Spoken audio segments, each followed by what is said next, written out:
Olá, meus irmãos, graça e a paz do Senhor Jesus, amém, queridos? Deixa eu me apresentar, meu nome é Ivair, eu falo de São José do Rio Preto, interior de São Paulo. Por que eu estou fazendo isso? Hoje nós estamos na aula de número 6, analisando a epístola, a carta de Paulo aos Romanos. E como nós deixamos essas aulas no YouTube, de alguma maneira algumas pessoas acabam chegando a ela. Essas aulas elas têm um propósito, nós somos pastores, sou pastor de uma igreja, e essas aulas elas são para os alunos da nossa igreja. Então, inicialmente é essa a ideia. Temos gravado e deixado no YouTube, se alguém que desejar assistir, amém, ótimo, perfeito.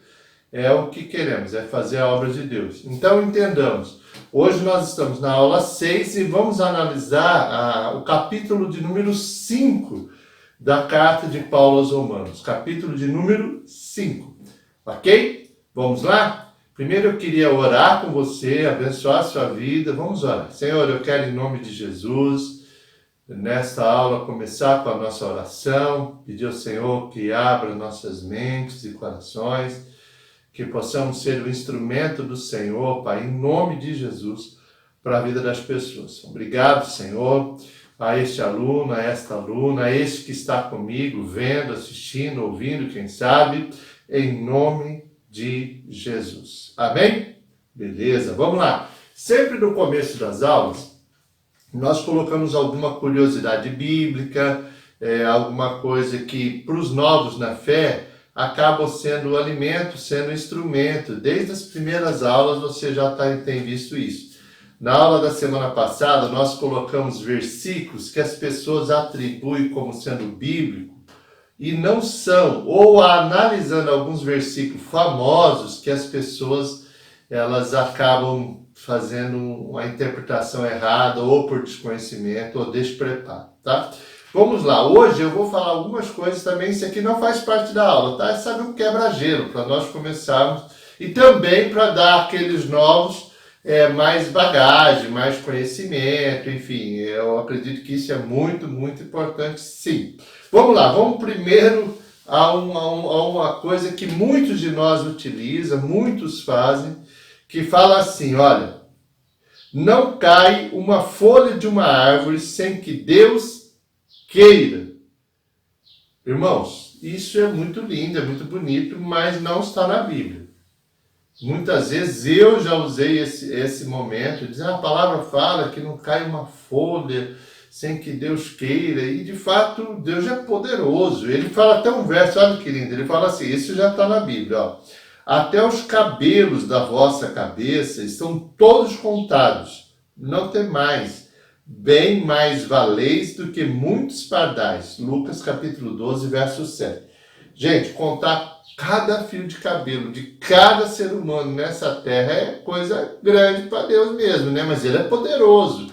Ele poderia, sim, contar todas as folhas de todas as árvores e determinar se elas caem ou não caem. Sim, até acredito que faça. Mas não está na Bíblia. Não é um verso bíblico. Não é algo que está registrado nas Escrituras Sagradas. Entende? Então, entendendo isso é muito importante, porque aí eu já tenho base para não falar bobagem, não falar heresia, como se Deus tivesse falado algo que não falou, dito algo que não diz. Então, essa é a primeira situação. Vamos à segunda situação, que é muito, muito conhecida também. Vamos lá. Muitos de nós falam assim, vai evangelizar, vai estar falando com os irmãos, com as irmãs, e fala assim, ó. Deus escreve certo por linhas tortas. E os novos na fé acham que isso é versículo bíblico. Ele acha assim, nossa, será que é mesmo? Nossa, é verdade, Deus escreve certo por linhas tortas, isso e aquilo outro. Amados, eu acho que é até legal, não sei nem se é tão legal esse negócio, mas não está na Bíblia. Deus escrevendo certo por linhas tortas deve ser algum pensador, algum homem ou mulher aí que elevou seus pensamentos, coisa de ser humano, mas não é bíblico. A Bíblia fala assim, assim como os céus são mais altos do que a terra, também os meus caminhos são mais altos do que os seus caminhos, e os meus pensamentos mais altos do que os seus pensamentos. Isaías, capítulo 55, verso de número 9. Queridos, essa coisa de que Deus escreve certo por linhas tortas, é até como um adágio, algum comentário pessoal, assim, legal, mas não põe Deus nessa história. Deus escreve certo por linhas retas e linhas tortas. Deus é o Senhor de todas as coisas. Ele sabe todas as coisas. Então nós temos que entender isso. Não podemos atribuir isso como sendo de Deus, ok? Beleza? Vamos lá. Esse daqui eu deixei para o final, porque eu confesso a vocês que eu já tinha alguns anos de evangelho e tinham me ensinado esse verso de forma equivocada. E eu sei que eu vou assustar algumas pessoas quando elas prestarem atenção no que está escrito e o que as pessoas dizem. Vamos lá. O Espírito é sujeito ao profeta. Então as pessoas chegam e alegam assim, ó, o Espírito, que Espírito? O Espírito Santo é sujeito ao profeta. Com isso eles querem dizer que o profeta tem poder para, sim, segurar a onda e de falar se Deus quer fazer alguma coisa ou não quer fazer alguma coisa, que o Espírito Santo estaria sujeito ao espírito do profeta. Então, quando alegamos isso e quando pastores alegam isso, eles cometem um equívoco gigantesco. Primeiro, colocar o Espírito Santo onde não está. Não é isso que ele está falando o verso, eu vou ler o verso. Então, toda vez que você ouviu isso, que o Espírito Santo está sujeito ao profeta, ao Espírito do profeta, a você, a mim, isso é heresia, isso não existe, não está na Bíblia. Olha o que o verso diz, tá? Vou ler. Os espíritos dos profetas estão sujeitos aos próprios profetas. Primeira carta de Paulo aos Coríntios, capítulo 14, verso de número 32. Primeiro, vamos explicar o que está acontecendo. Paulo estava repreendendo a igreja de Coríntios porque manifestava os dons espirituais de Deus de uma forma descontrolada, desordenada e causava embaraço à própria obra. Então eles oravam em língua sem ter quem traduz. A Bíblia, a palavra fala que tem que fazer isso. Gostando ou não, é o que está escrito na Bíblia. Eles profetizavam um depois o outro e depois o outro. Parece meio esquisito, mas é o que eles faziam. E aí, Paulo está dizendo assim, queridos, vocês estão com desejo de profetizar, beleza, Deus está falando com você, ok, mas o teu espírito, o espírito que há dentro de você, ele está sujeito a você. Ele não pode ser por exemplo, a hora que eu percebi, eu já comecei a orar em línguas. Queridos, não é assim que funciona.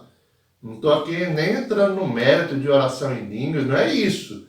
Mas eu tenho controle, você tem o controle, tem que ter. Porque se eu perdi o controle, você perdeu o controle, é qualquer outra coisa menos de Deus esse negócio. Porque o espírito do profeta, e Paulo está repreendendo a igreja de Corinto, é sujeito aos profetas. Então eu posso ter vontade de profetizar enquanto o outro está profetizando? Posso, mas eu preciso fazer? Não, deixa ele fazer. Eu posso ficar orando em línguas lá, no microfone, sem que a igreja entenda, sem ter alguém que traduza? Posso. Mas eu também consigo não fazer. Consigo fazer isso em pensamento. Eu consigo abaixar o microfone e orar sem que as pessoas prestem atenção, sem que elas ouçam, se eu não tiver quem traduz, porque está escrito na Bíblia.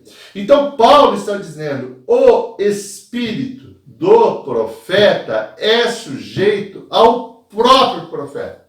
Então essa coisa, sabe, de irmãos que rodopia, e depois se perguntou, irmão, você viu o que você fez? Não vi, eu nem prestei atenção, eu estava tão tomado. Você estava tomado por qualquer coisa, menos de algo de Deus, porque a Deus é ordem. Então entenda, posso fazer isso? Posso, mas eu tenho controle sobre isso? Tenho, porque o espírito do profeta está sujeito à mente do profeta. Aquela coisa de entrar em transe.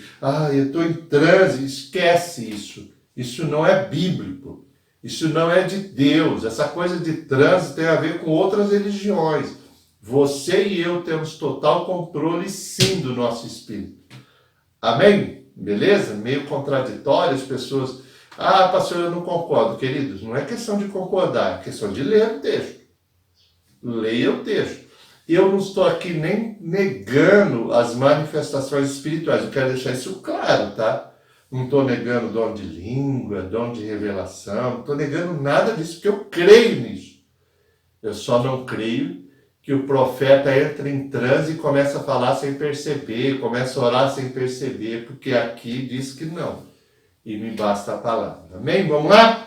Vamos para a nossa aula hoje, capítulo 5, capítulo lindo, maravilhoso.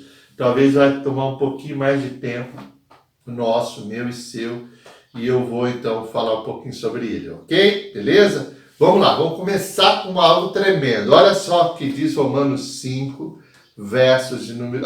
lembrando, tá? Você talvez entrou, eu estou vendo essa aula, e eu percebi que nesse capítulo 5 tinha umas outras coisas que você podia ensinar e não ensinou, tal. Queridos, hoje nós estamos na sexta aula. Sexta.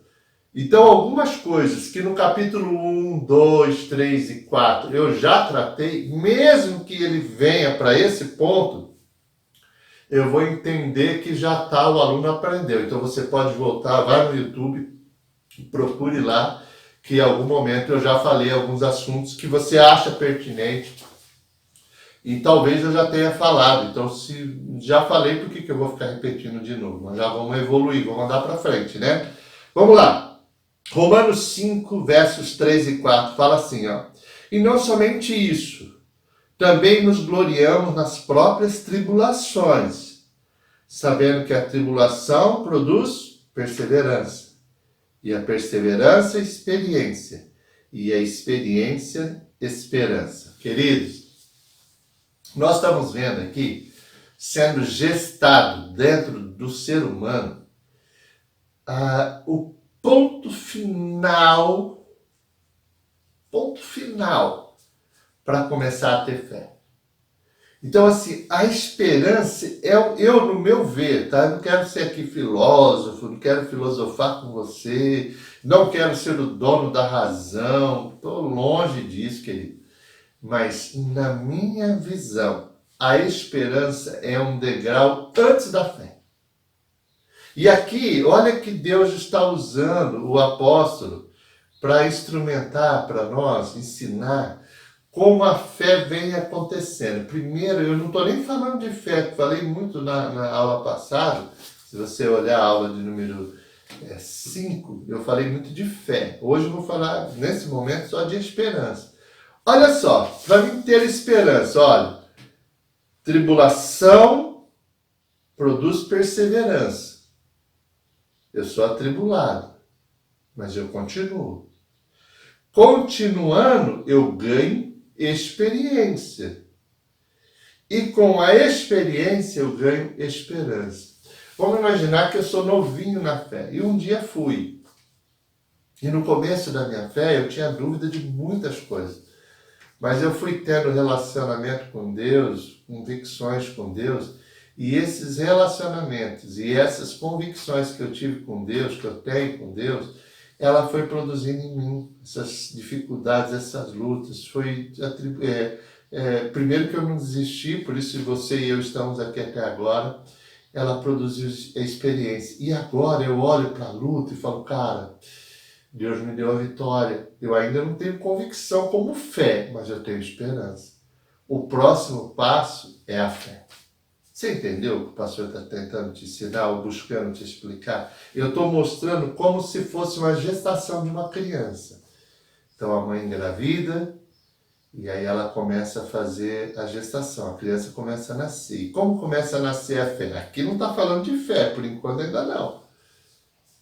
Primeiro, tribulação. Então eu estou atribulado? Fique tranquilo. Ele está falando, eu me glorio nisso. Eu sei que isso vai produzir perseverança. Eu não vou cair, porque é Deus quem me sustenta. E essa perseverando, eu vou ganhar experiência com as lutas que eu já tive. E essa experiência me dará esperança.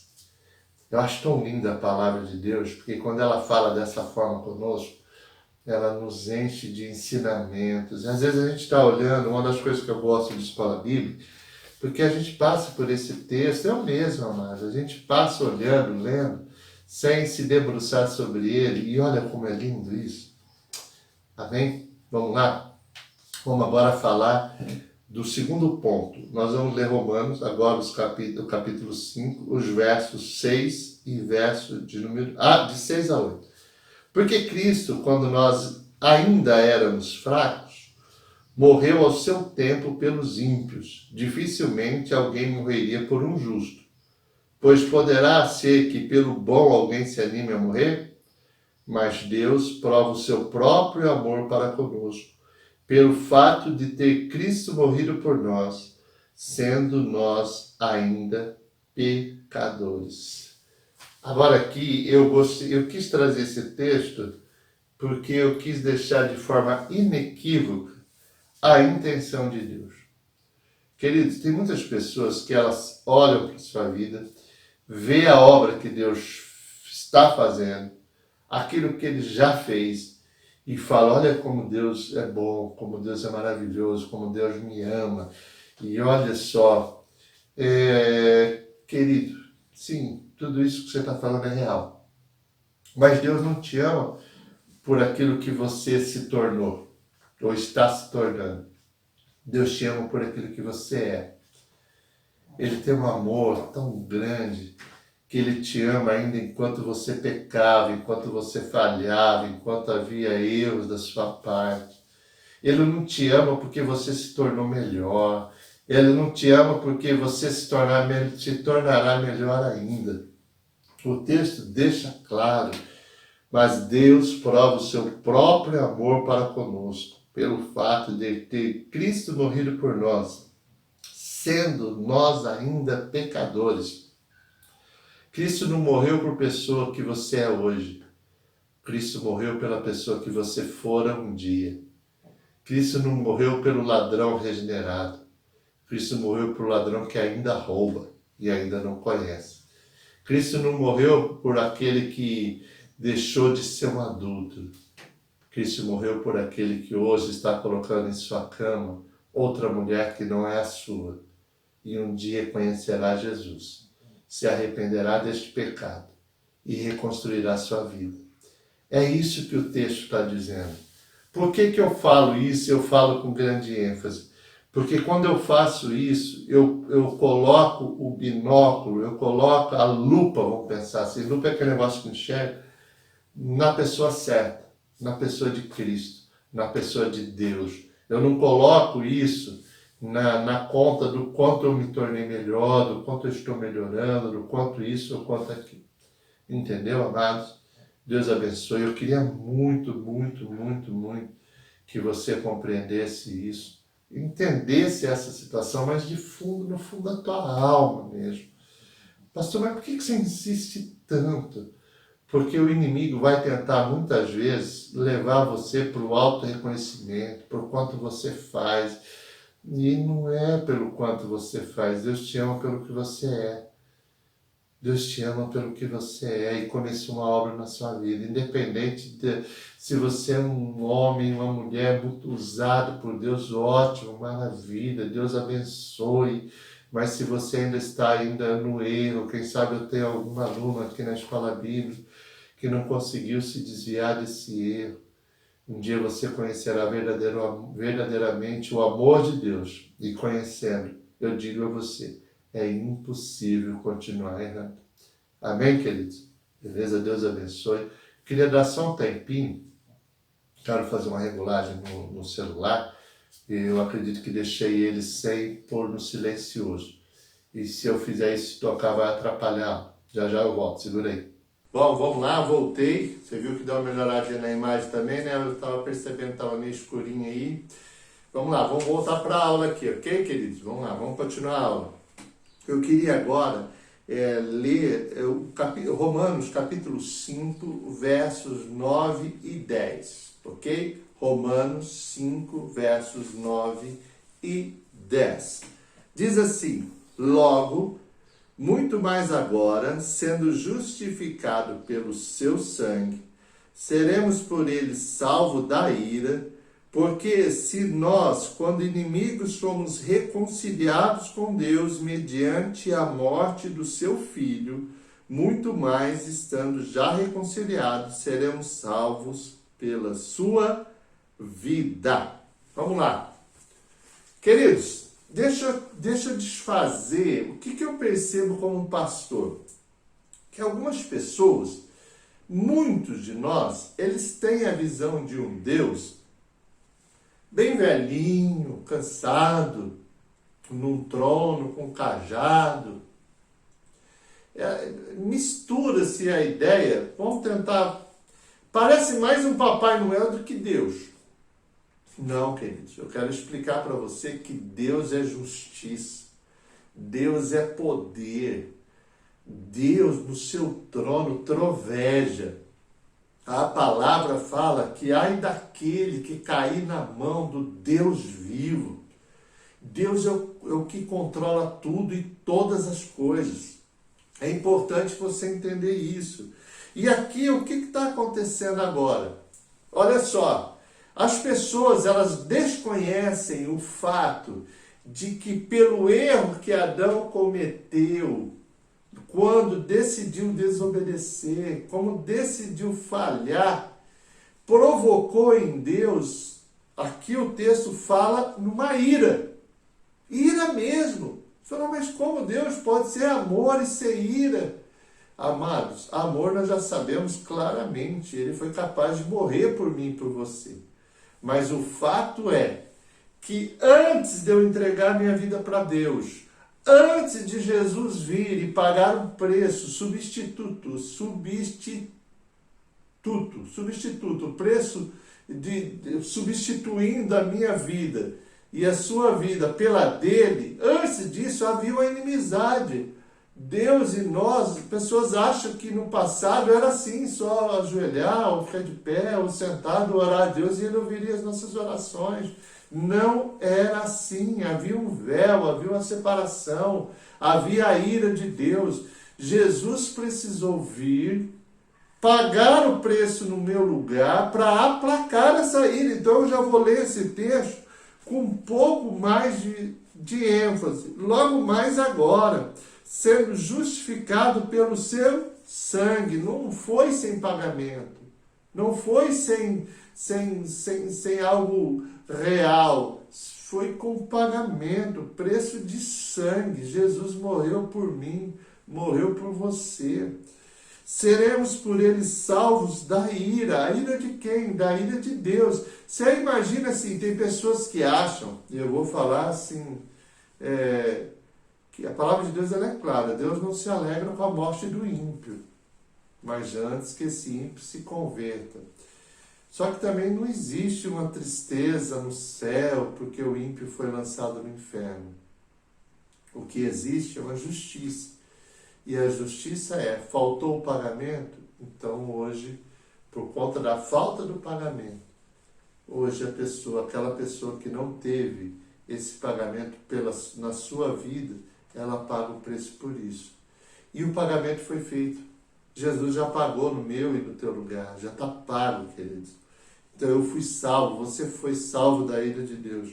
Porque se nós, quando inimigos, aí alguma pessoa pode falar o seguinte: como que eu posso ser inimigo de Deus? Eu não fiz nada, eu não errei, não falhei. Como esse texto, inimigo? Não entendo, pastor, como que pode? Querido, Deus abomina o seu pecado, Deus abomina seu erro, Deus não compactua com o teu erro, Deus jamais compactuará com o teu erro. Entenda e compreenda isso. Você precisa compreender essa situação. Então, quando nós olhamos para isso, o erro nosso, a nossa falha, a nossa rebeldia, provoca em nós uma inimizade com Deus. E por que isso foi resolvido agora? Por que isso já não mais acontece? Não mais acontece porque Deus já não nos vê como nós somos. Mas Deus nos vê pelo pagamento feito por Cristo naquela cruz. Já no Antigo Testamento, logo no começo, na queda do homem, Deus já tratava isso. Deus já falava do substituto, de alguém que pagaria o preço. E hoje, nesse capítulo 5, eu vou aprender um pouco mais sobre isso. Então eu preciso hoje, nesse momento da aula, nesse momento que eu estou com você aqui, o que eu queria que você entendesse? Ponto 1. Ponto 1. Não pense que Deus é só bonzinho, Deus é justiça. Ponto 2. Se não houver na minha vida uma conversão, um entregar ela a Cristo, o que existe é a ira. A ira contra mim, não contra as minhas atitudes, contra os meus atos, que em algumas vezes são ruins. Mas quando eu tenho Cristo, quando eu tenho o pagamento feito, já não existe isso. Agora nós somos reconciliados, não há mais dívida, não há mais preço a ser pago, Jesus já pagou por nós. Entenda isso. Um dia eu estava na faculdade e começou uma discussão entre os alunos. Se Jesus pagou o preço para o diabo ou para Deus sobre nós. E aí chegou um absurdo de alguns acharem que Deus estava pagando o preço ao diabo para nos resgatar da mão dele. Querido, esquece isso. Deus não tem que pagar preço para o diabo, coisa nenhuma. Deus pagou o preço do nosso erro, da nossa herança maldita, e pagou o preço, Jesus pagou o preço exatamente ao Pai que exigia esse pagamento. Havia uma dívida, havia um escrito: se você comer dessa fruta, você vai pecar e você vai morrer. E naquele momento, naquela cruz, há 2000 anos atrás, o preço está pago. Bom, se já não tem mais dívida, agora então eu estou reconciliado. Eu só preciso ter fé. Já falamos sobre fé também, não quero voltar sobre esse assunto. Agora eu quero mostrar algo, e esses 3 últimos pontos nessa aula de hoje é muito, muito importante você ficar atentos a ele. Vamos lá. Capítulo 5, verso 12. Isso daqui é fundamental para tudo que você está fazendo, porque essa aula agora, nesse momento da aula, é o top. Para tudo que você está fazendo, estou te pedindo. Vou ler. Portanto, assim como por um só homem entrou o pecado no mundo, e pelo pecado a morte, assim também a morte passou a todos os homens, porque todos pecaram. Eu vou chamar isso de transferência de culpa. Transferência de culpa. Quem errou? Inicialmente fui eu? Foi você? Não. Quem errou foi Adão. Quem errou foi Eva. Se eles erraram, o que eu tenho a ver com isso? Que culpa tenho eu? Não teria nada a ver se eu fosse santo, se eu fosse bonzinho, se eu não falhasse, se eu não errasse, se em todos os momentos da minha vida eu nascesse puro, purificado e se purificando sozinho. Eu não teria culpa nenhuma. De fato, não. O problema é que não é assim. Todos erram, todos falham, todos cometem pecados. E aquela sentença de que o dia que você falhar, você vai morrer. E morrer não é morte de caixão, é se separar de mim, Adão. E de fato, o dia que ele comeu, Deus tirou ele do jardim. Então entenda algo. Há uma culpa. Imagine uma criança que vai nascer daqui a alguns meses. Eu tenho pessoas dentro do nosso grupo que estão grávidas. Que está grávida. E essa criança, essa menina que vai nascer, ela já nasce com essa culpa. Ela já nasce com isso. Daqui a 2 anos vai nascer alguém, já nasce com a culpa. Daqui a 10 anos já nasce com a culpa. Davi falou assim: meus pais me conceberam em pecado. Eu nasci e fui concebido em pecado. Querido, Davi não estava dizendo que o pai dele, a mãe dele, era adulto. Não. Ele estava dizendo que ele nasceu fruto de pecadores. Filho de peixe, peixinho é. Filho de leão, leãozinho é, e filho de pecador, pecador é. Então, esse negócio do capítulo 5, verso 12, porque assim como por um só homem, quem? Adão, entrou o pecado no mundo, e pelo pecado a morte, assim também a morte passou a todos os homens, porque todos pecaram. Então, veja só, se eu não tivesse falhado, se eu não falhasse, não teria problema nenhum. Se eu não errasse, não teria problema nenhum. O problema é que eu não consigo viver sem errar. Eu não consigo viver sem falhar. E da mesma sentença que Deus deu para Adão, vai dar para mim, vai dar para qualquer um que não tenha Cristo. Errou, paga o preço com a morte. Separação. Morte não é caixão, é perdição eterna. É isso que a palavra está dizendo. Então eu digo isso aqui, eu chamo isso de transferência de culpa. É coisa de raça. É a raça humana. Ela é culpada. Não tem o que dizer. Bom, e agora? O que eu faço? O cara erra e a culpa é minha. Deixa eu te falar outra coisa. Você já ouviu alguém falar assim? Eu já ouvi algumas vezes. Eu gosto até, acho engraçado. As pessoas falam, o dia que eu chegar no céu, eu vou falar com ela. Eu vou ter uma conversa com essa mulher. Saber a encrenca que essa mulher me arrumou. Pelo amor de Deus, se ela tivesse ficado quieta, não tivesse ficado ouvindo aquela serpente, se Adão não tivesse sido tão tonto e ter comido aquela coisa, eu estava bem, pô. Queridos, deixa eu explicar. Meu problema, se até a vinda de Cristo realmente alguém pudesse dizer isso, mas agora o meu problema já não é mais o pecado de Adão. Não é mais o pecado de Eva. O meu problema é o meu pecado. Porque o pecado de Adão e de Eva, eu vou ler logo aqui na frente, a culpa desse pecado já não está mais sobre minha vida. Eu vou te explicar como isso. Mas um dia teve. E está sobre a vida de cada um que ainda não tem Jesus. Não é cada um que é da religião que você é ou que eu sou. É cada um que não tem Jesus. Então vamos chamar isso de transferência de culpa, ok? Vamos lá, agora, a solução para esse problema. Eu tenho um problema e agora eu tenho a solução para esse problema. Capítulo 5, verso 18. Pois assim como por uma só ofensa, nós acabamos de falar, veio o juízo sobre todos os homens para a condenação. Já acabei de falar também. Assim também, por um só ato de justiça. Qual ato de justiça? Naquela cruz Jesus diz, está consumado, pago. Como é João capítulo 19, verso 30. Veio a graça sobre todos os homens para a justificação que dá vida. Olha que coisa linda. Se o primeiro Adão,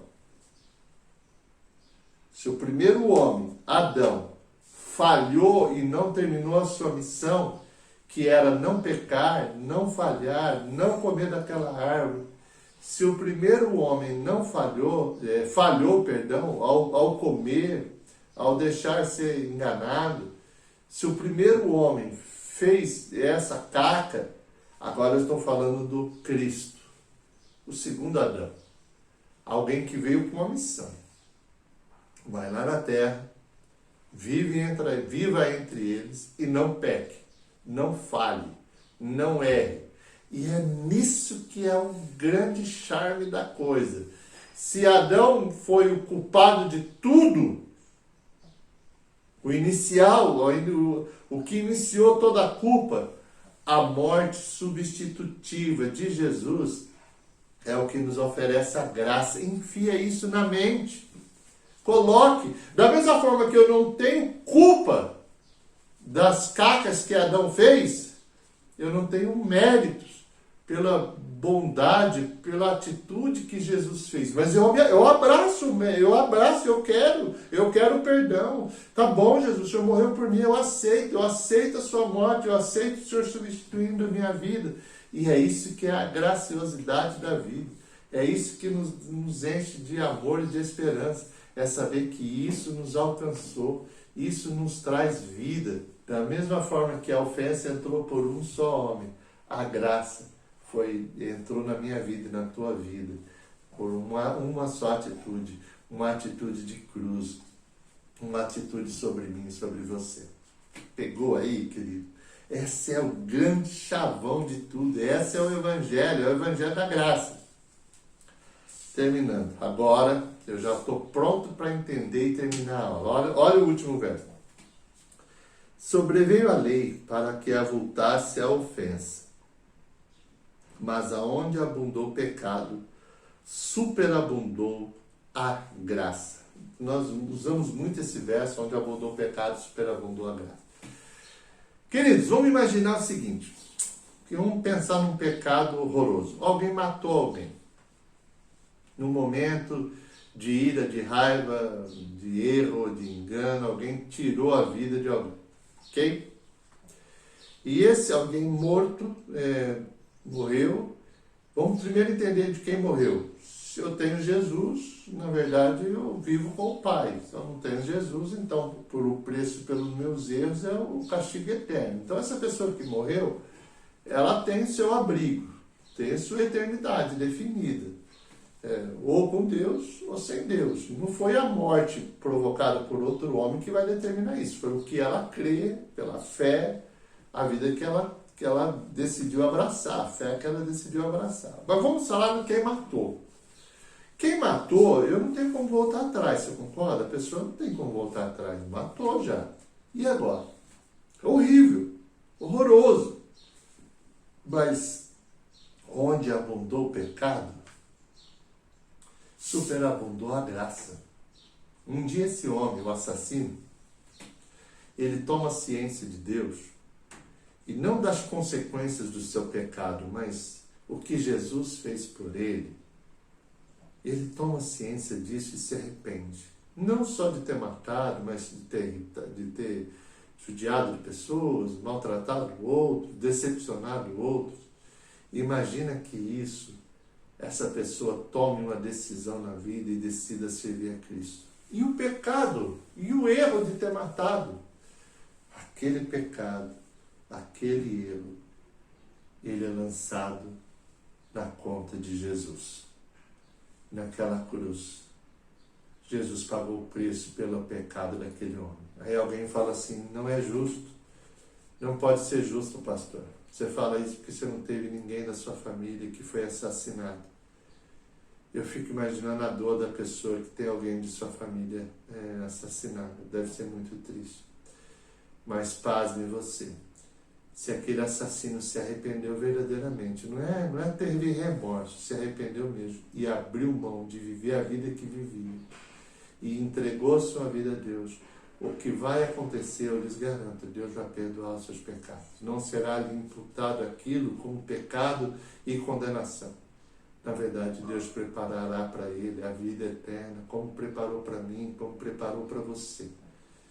E se nós que não temos capacidade de perdoar, nós temos que buscar em Cristo essa capacidade de perdoar esse homem. É nisso que eu creio. Onde abundou o pecado, não importa o tamanho do pecado. Porque aí a gente olha para a pessoa e vê o erro dela. Mas e o teu? E o meu? Ah, mas eu nunca matei ninguém, mas você ofendeu. Pode não ter matado com arma, mas matou com palavras. Muitas vezes você empenhou a palavra com alguém, mas falhou com alguém.